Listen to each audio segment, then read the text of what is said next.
Shalom semua. Anak-anak ibu sekalian, puji Tuhan pada hari ini kita kembali lagi dapat beribadah. Saatnya kita akan mendengarkan firman Tuhan.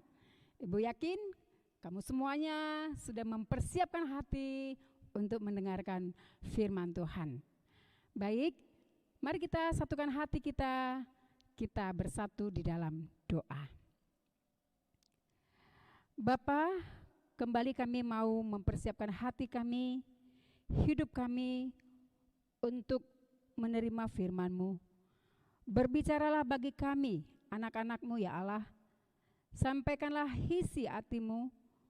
Roh Kudus kiranya menolong kami, dan biarlah Roh Kudus terus menuntun kami, membuat kami semakin mengerti akan firman Tuhan. Dan ketika kami mengerti, kami mau hidup seturut firman Tuhan. Terima kasih, di dalam nama Tuhan kami Yesus Kristus kami berdoa. Amin. Baik, anak-anak sekalian,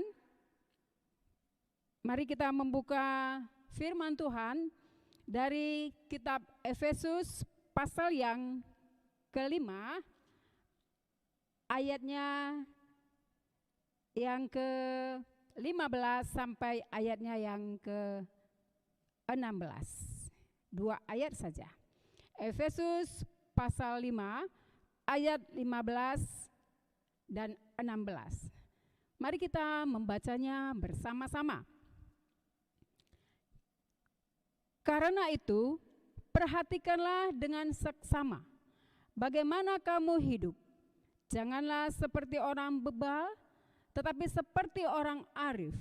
Dan pergunakanlah waktu yang ada, karena hari-hari ini adalah jahat. Baik, anak-anak ibu sekalian, tema renungan pada sore hari ini ibu berikan menghargai hidup. Ya, menghargai hidup. Nah, anak-anak ibu sekalian, ketika Allah menciptakan alam semesta ini dan segala isinya, itu sangat berbeda dengan ketika Allah menciptakan manusia pada hari yang ke-6.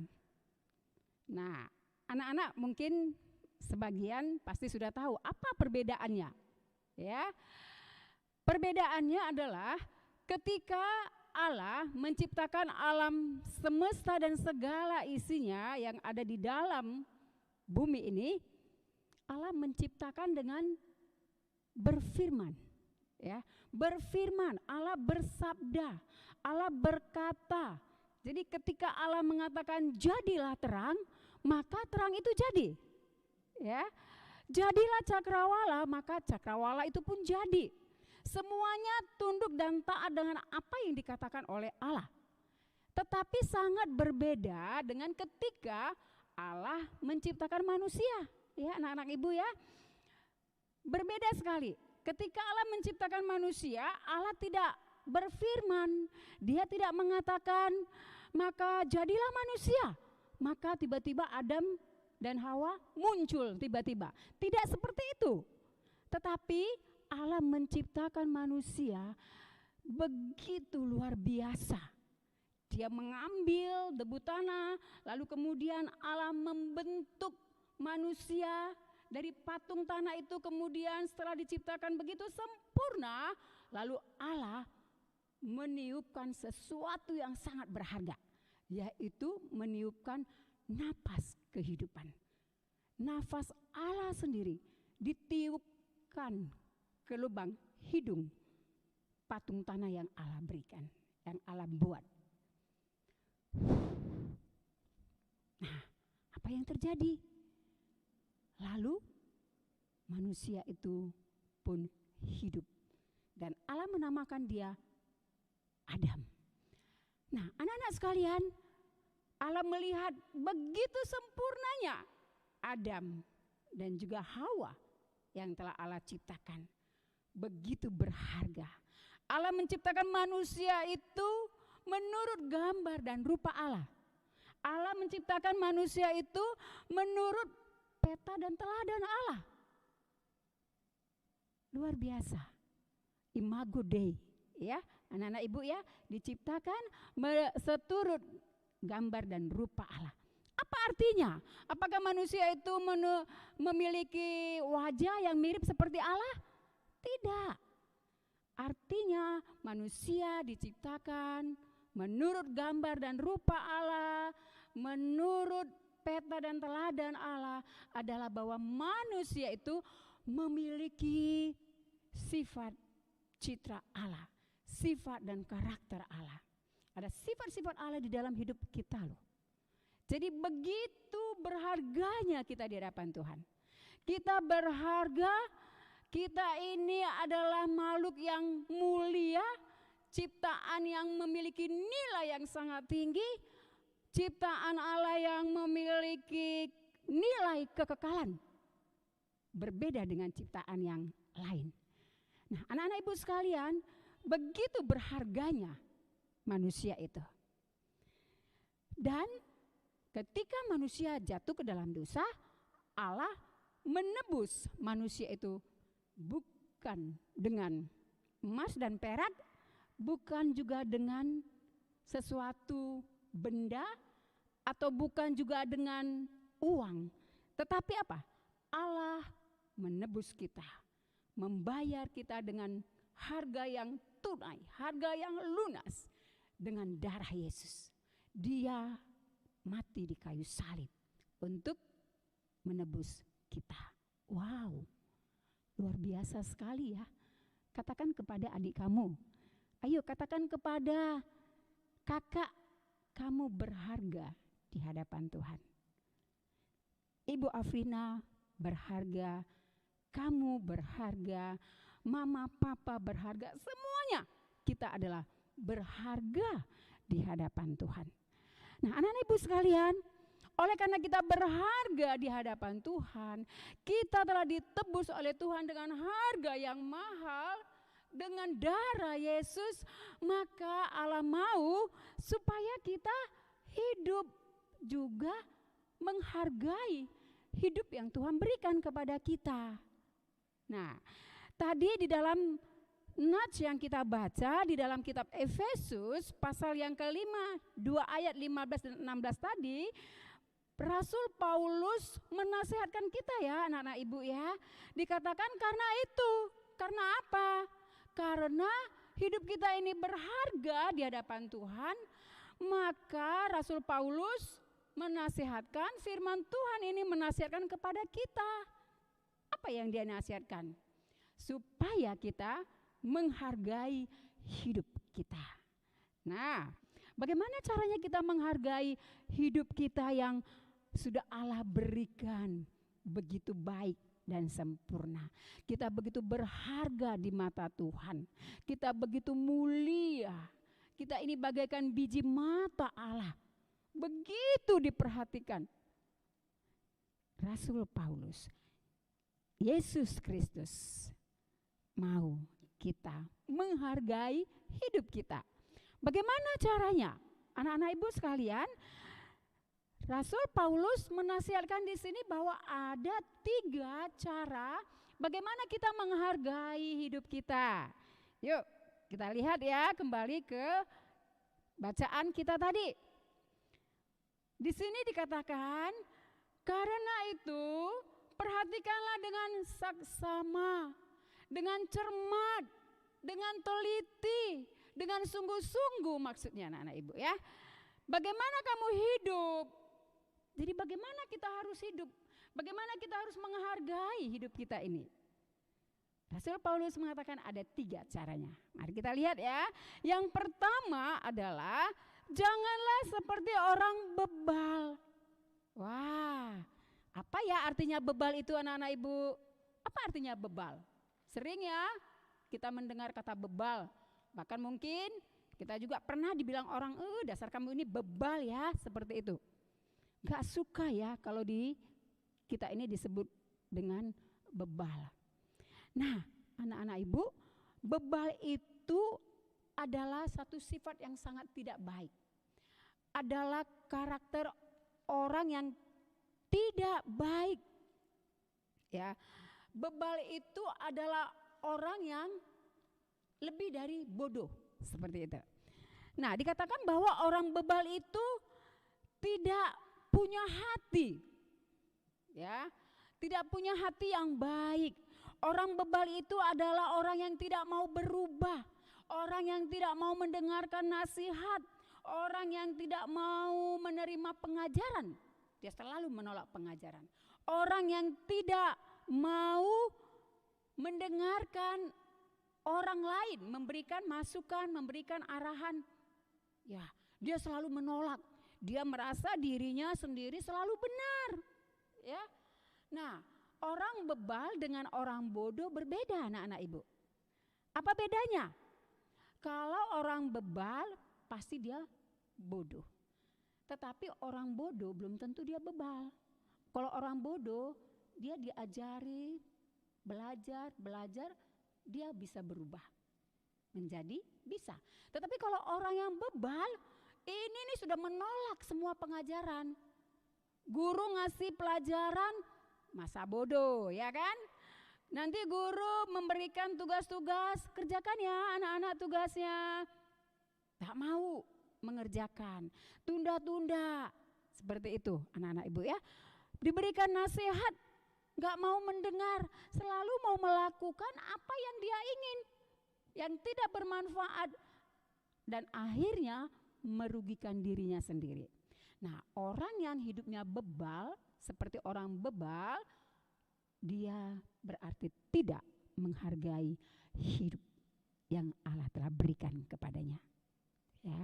Nah, yang kedua, anak-anak ibu, cara kita menghargai hidup kita adalah Paulus katakan, ya, hiduplah seperti orang arif.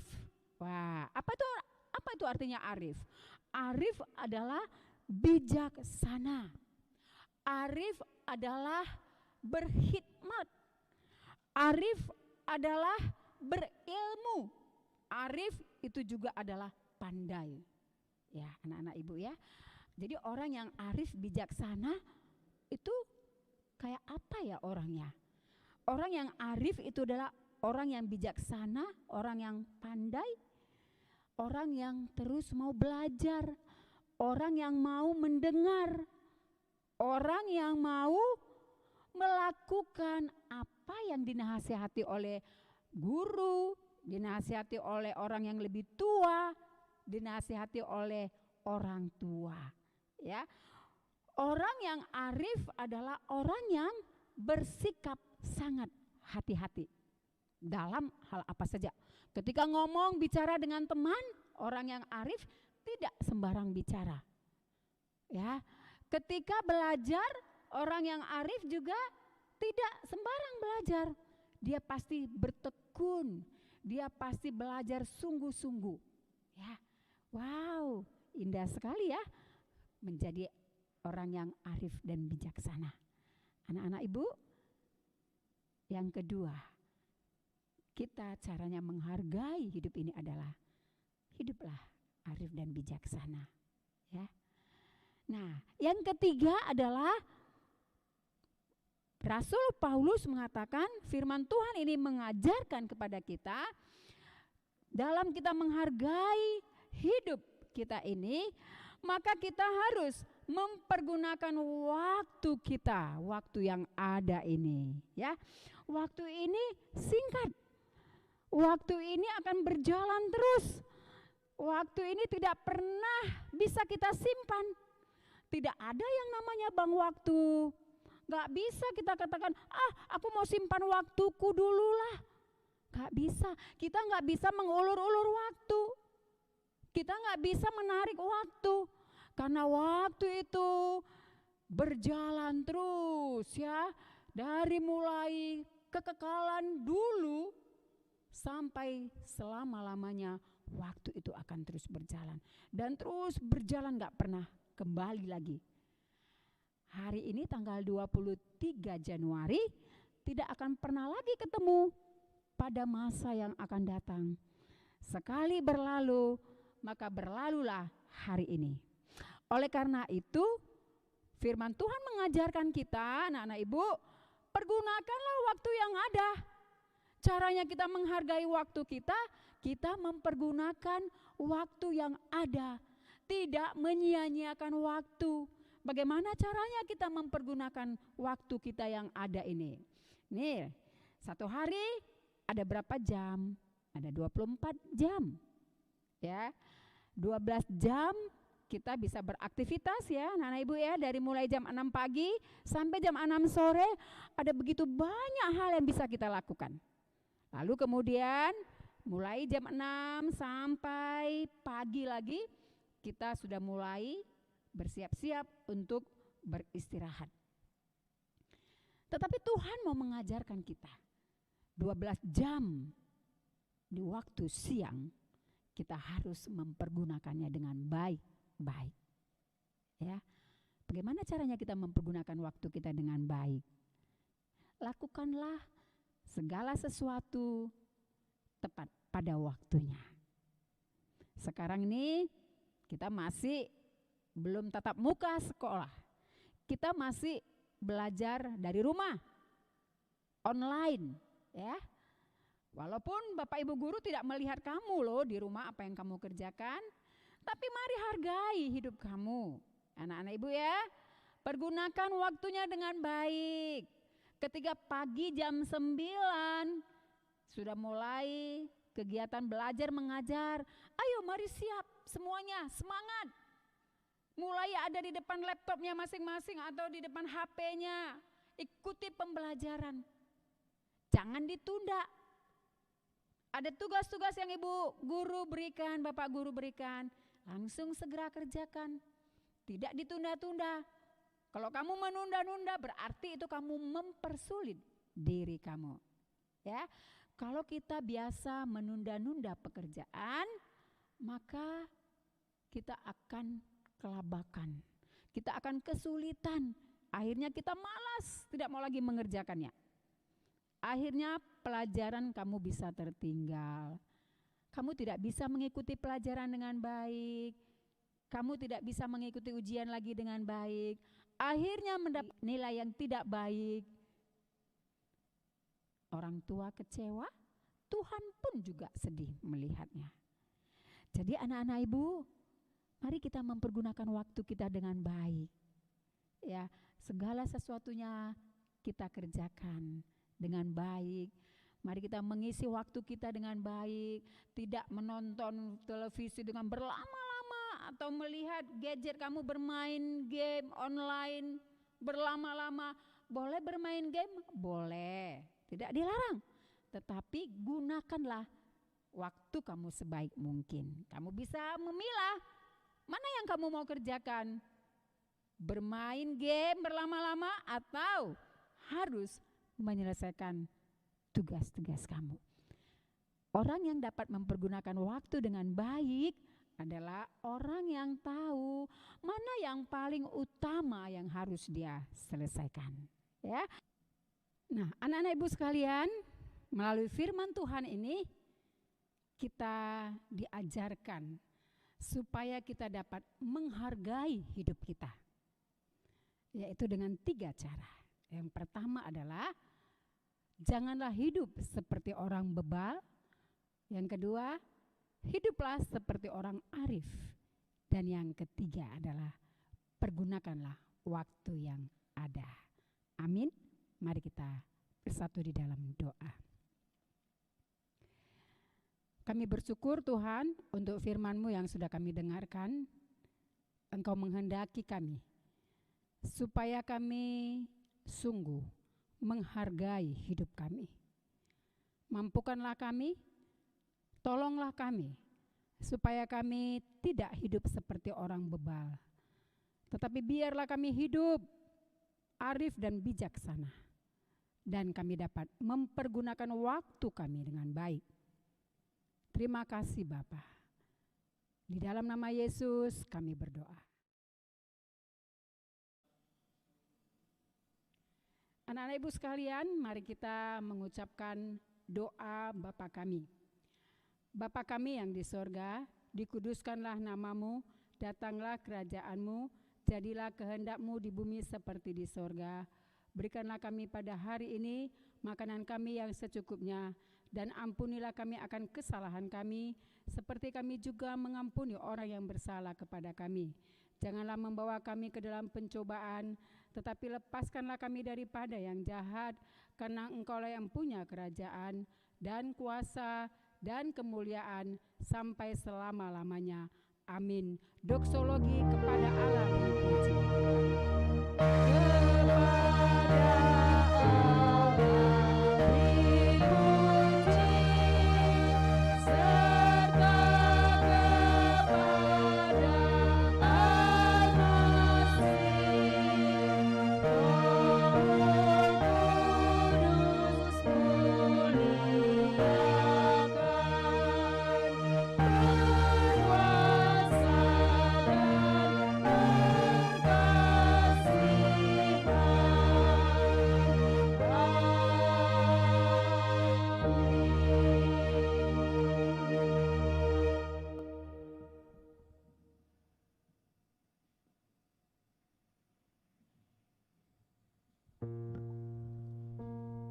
Adik-adik, mari kita menerima berkat dari Tuhan. Arahkan hatimu dan terimalah berkat dari Tuhan. Kasih karunia dari Tuhan Yesus Kristus, kasih Allah dan persekutuan Roh Kudus menyertai kita dari sekarang sampai selama-lamanya. Amin.